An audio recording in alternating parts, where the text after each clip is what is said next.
Hello दोस्तों, आपका स्वागत है आपके अपने यूट्यूब चैनल स्टडी जोन में। आज हम पढ़ेंगे कवि शमशेर का सौंदर्य बोध, बिंब योजना, काव्य शिल्प और कला पक्ष। शमशेर एक अंतर्मुखी और समर्पित कवि है। शमशेर के हृदय में जब जब नई नई भाव तरंगे उत्पन्न होती हैं तब तब वे मजबूरी और विवशता से बाध्य होकर उन्हें कलात्मक रूप प्रदान करते हैं।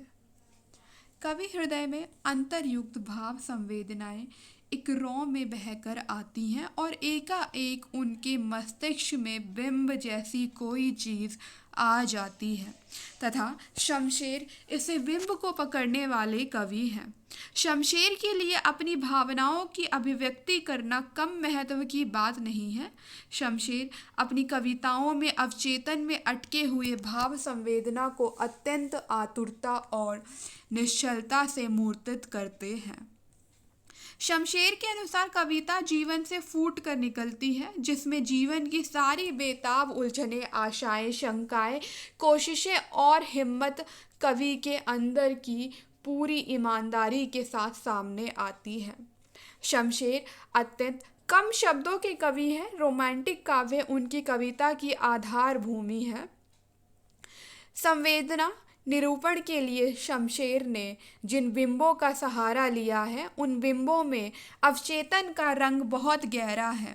शमशेर के लिए बिंब चित्र ही हृदय वीणा का पर्याय बनकर आता है, क्योंकि भाव स्पर्श के बिना रचना संभव नहीं होती।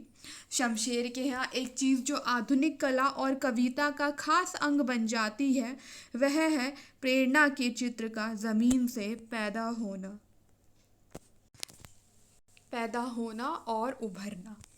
शमशेर कल्पना के स्वरूप क्षेत्र को विस्तार देने और शब्द अर्थ स्वर लय की साधना को अधिक महान, अधिक पूर्ण बनाने के लिए दृढ़ निश्चयी है।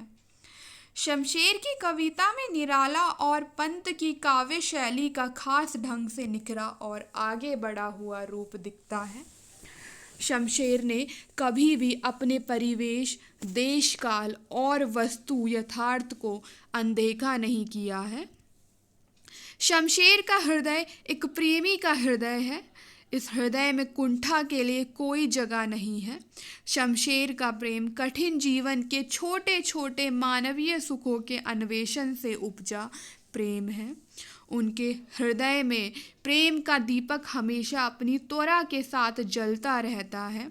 शमशेर का प्रेम जीवन के साहचर्य के साथ एक यात्रा करता है। इस यात्रा में कवि जीवन की गहराइयों में प्रवेश करता है। शमशेर का सौंदर्य बोध है। शमशेर लिखते हैं, सुंदरता का अवतार हमारे सामने पल छिन्न होता रहता है। हिंदी कविता में विशुद्ध सौंदर्य का अगर कोई कवि है तो वे शमशेर है। शमशेर के लिए सौंदर्य कोई अंतः और बाह्य वस्तु नहीं है, वे सौंदर्य को एक प्रक्रिया के रूप में देखते हैं। शमशेर की सौंदर्य दृष्टि की यह अपनी खासियत है कि बड़ी सहजता से वे अपनी आत्मपरकता के साथ सामाजिक दायित्व को संश्लिष्ट कर लेते हैं। शमशेर की सौंदर्य दृष्टि इतिहास की धड़कन और समाज सत्य के मर्म से बनी है। शमशेर का सौंदर्य कोई दर्शन नहीं है। शमशेर का सौंदर्य एक विशाल चित्रशाला है। इस चित्रशाला में रंगों का ठहराव नहीं, बल्कि रंगों का महोत्सव चलता रहता है।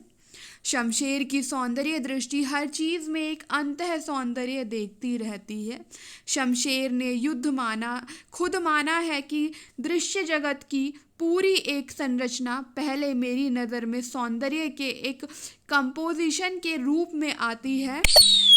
इस कंपोजिशन के रूप में आती है कंपोजिशन के रूप में आती है। इस सौंदर्य को आत्मपरक और वस्तुपरक मानने से ज़्यादा अच्छा है इसे आत्मा और वस्तु की अंतःक्रिया के रूप देखना। सच तो है कि शमशेर की सभी कविताओं में सौंदर्य बहता रहता है। यदि उनकी सभी कविताओं को बिना शीर्षक के पढ़ा जाए तो लगता है कि उसका एक ही शीर्षक होगा, सौंदर्य। शमशेर ने अपनी सौंदर्य अनुभूति को अपने अनेक कविताओं में अभिव्यक्ति प्रदान की है। शमशेर की सौंदर्य भावना प्राकृतिक दृश्यों, छवियों तथा नारी सौंदर्य के अंकन में देखी जा सकती है। शमशेर सूक्ष्म, ताजे और अनाघ्रात छवियों के चित्र प्रस्तुत करने में बड़े कुशल हैं। रात, धूप, संध्या, वर्षा, चांदनी और सुबह आदि के अनेक आकर्षक चित्र कवि की सौंदर्य अनुभूति को प्रमाणित करते हैं। कवि की दृष्टि में प्राकृतिक सौंदर्य की अपेक्षा नारी सौंदर्य का विशेष महत्व है। शमशेर ने ऐसी अनेक रचनाएं की हैं जिनमें नारी शरीर की सुंदरता का सूक्ष्म किंतु भावनापूर्ण चित्रण किया है। शमशेर सौंदर्य के ऐसे पारखी साधक हैं जिनकी रचना धर्मता की गहराई में डूबे तो अकुंठ प्रेम और सौंदर्य जीवन के राग रागनियों के साथ संवाद करता हुआ दिखाई पड़ता है। शमशेर की कविताओं का काव्य शिल्प, कला पक्ष और भाषा। शमशेर के काव्य का शिल्प पर्याप्त नवीन है। इसमें आई भाषा, बिंब योजना, प्रतीक योजना और अलंकृत अपनी विशिष्टता लिए हुए हैं। भाषा प्रयोग की दृष्टि से शमशेर की कविता में प्रयुक्त भाषा शब्दावली के आधार पर तो काफ़ी सीधी और स्पष्ट है। शमशेर ने जहाँ एक तरफ तत्सम शब्दों का प्रयोग किया है तो दूसरी ओर बोलचाल की भाषा का प्रयोग भी किया है। शमशेर की भाषा में अंग्रेज़ी भाषा की शब्दावली भी उर्दू फारसी की शब्दावली की तरह काफ़ी मात्रा में दिखती है। कहीं कहीं शमशेर की भाषा में लोक जीवन की शब्दावली भी आ गई है।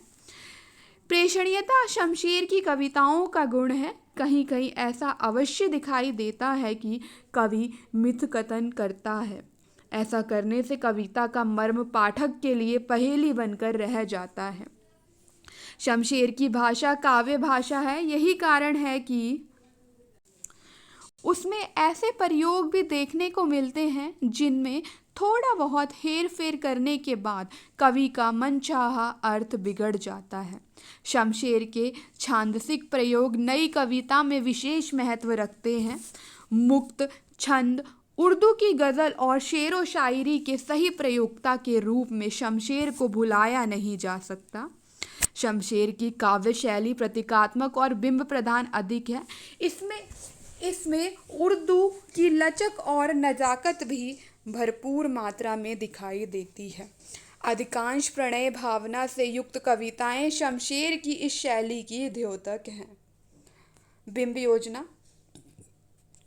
कवि की काव्य भाषा के निर्धारक तत्वों में सबसे महत्वपूर्ण है बिंब। शमशेर ऐसे कवि हैं जो बिंबों के जरिए ही अपनी बात कहना चाहते हैं। इसका कारण है कि शमशेर जिन अनुभवों को व्यक्त करते हैं वे ज़्यादातर ऐन्द्रिय होते हैं।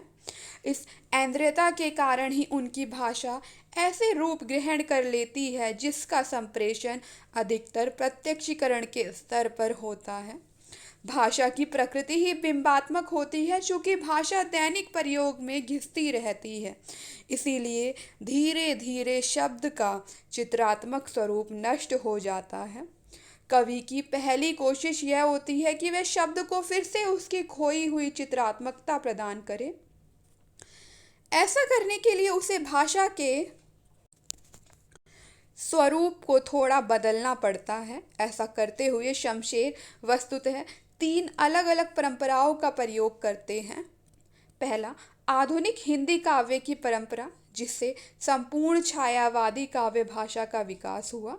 इसका थोड़ा बहुत प्रभाव शमशेर की कविताओं पर है। दूसरा, उर्दू कविता की परंपरा, जिसके अनेक मुहावरे और प्रतीक शमशेर की भाषा में ढूंढे जा सकते हैं। तीसरा, पश्चिम की आधुनिकतावादी काव्य परंपरा, मुख्य रूप से फ्रांस के प्रतीकवादी कवि अंग्रेजी के इलियट आदि के भाषा संबंधी प्रयोगों से शमशेर ने पर्याप्त लाभ उठाया है। शमशेर के कुछ प्रमुख शब्द हैं जिनमें बिंब दिखाई देते हैं: शाम, चांदनी, सूर्य, फूल, पत्थर आदि। शाम शमशेर का प्रिय शब्द है। केवल इस एक शब्द को लेकर शमशेर ने अनेक बिंबों की रचना की है, जैसे एक पीली शाम पतझड़ का जरा अटका हुआ पता ये शाम है कि आसमान खेत है पके हुए अनाज का। वैसे तो शाम को लेकर और भी पंक्तियाँ शमशेर की कविता में ढूंढी जा सकती हैं। शमशेर के बिंब रंग ध्वनियों गंधपूर्ण हैं। शमशेर की कविता में लौकिक बिंबों के साथ साथ अलौकिक बिंबों की भी सृष्टि हुई है। शमशेर की कविताओं में जहाँ कल्पना है वहाँ बिंब अधिक प्रभावशाली है। शमशेर की काव्य भाषा प्रधानतः बिंबात्मक है। शमशेर का बिंब विधान। प्रकृति बिंब। शमशेर की कविता में प्रायः प्राकृतिक बिंब के साथ अन्य छोटे छोटे बिंबों का सुंदर समन्वय हुआ है। अनेक उनके प्रकृति बिंबों में संश्लिष्ट रोमानी बिंबों की मोहकता एवं मार्मिकता है। शमशेर के प्रकृति चित्रण में अति यथार्थवादी झलक बार बार मिलती है। दृश्य बिंब। शमशेर की रचनाओं में दृश्य बिंबों की प्रधानता है। शमशेर की कविता में कई दृश्य बिंब स्थिर चित्रों की दृष्टि से महत्वपूर्ण हैं, तो कई दृश्य बिंब मनस्थितियों के द्योतक हैं। शमशेर के काव्य में बिंबों की व्यंजना विशिष्ट है। उन्होंने मानस बिंबों के साथ भावमय वैचारिक और रोमानी विविध बिंबों की उम्दा अभिव्यक्ति हुई है। शमशेर की कविताओं में प्रयुक्त अन्य बिंब हैं गंध बिंब, आस्वाद बिंब, रूप बिंब, स्थिर बिंब, स्पर्श बिंब, नाद बिंब, गति बिंब, स्मृति बिंब, क्रिया बिंब आदि। शमशेर के काव्य में बिंब उनकी रचना तंत्र के संपन्न और भाषा को समृद्ध करते हैं। उनके बिंब जीवंत हैं। इन बिंबों में उनका सौंदर्य बोध निहित है। Like, share and subscribe. Thanks for watching.